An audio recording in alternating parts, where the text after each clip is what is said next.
Welcome to my YouTube channel ఎగ్నా educational zone. AP ఉద్యోగులు మరియు పెన్షన్ల పెండింగ్ బిల్లులు చెల్లింపుల గురించి రేపు ప్రమాణ స్వీకారం చేసిన వెంటనే సీఎంను కలవనున్న ఉద్యోగ సంఘాలు ఐఆర్ 9 డిఏల విడుదల. ఆ వివరాలేంటో ఒకసారి ఈ వీడియోలో చూసేద్దాం. చూసే ముందుగా ఫ్రెండ్స్, ఎవరైనా ఫస్ట్ టైం మన ఛానల్ని విజిట్ చేసినట్లయితే తప్పకుండా సబ్స్క్రైబ్ చేసుకోండి. అదేవిధంగా వీడియో మీకు నచ్చినట్లయితే ఒక లైక్ చేయండి. చాలా మంది మిత్రులు మన వీడియోని చూస్తున్నారు కానీ లైక్ చేయట్లేదండి.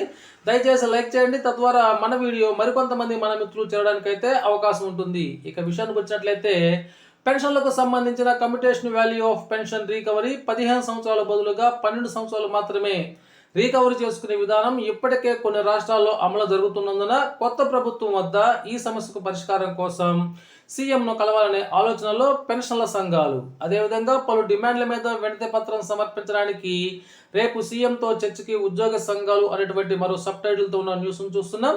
రేపు ప్రమాణ స్వీకారం చేసిన తర్వాత చంద్రబాబుని కలవనున్న ఉద్యోగ ఉపాధ్యాయ సంఘాలు తమ డిమాండ్లను వెంటనే పరిష్కరించాలని వినతి పత్రం. ముఖ్యంగా డిమాండ్ కనుక మనం పరిశీలించినట్లయితే సిపిఎస్ రద్దు, 9 డిఏల పెండింగ్ విడుదల, అదేవిధంగా ఐఆర్ ఇవ్వమని, ఇప్పుడు దాకా ఉపయోగిస్తున్నటువంటి ఫేషియల్ అటెండెన్స్ యాప్కి ప్రభుత్వం వారే డివైజ్ను సరఫరా చేయాలి అనేటువంటి ముఖ్యమైనటువంటి ఈ డిమాండ్లతోటి రేపు ప్రమాణ స్వీకారం అనంతరం సీఎం చంద్రబాబు నాయుడిని కలవనున్న ఏపీ ప్రభుత్వ టీచర్లు మరియు ఇతర ఉద్యోగ సంఘాలు.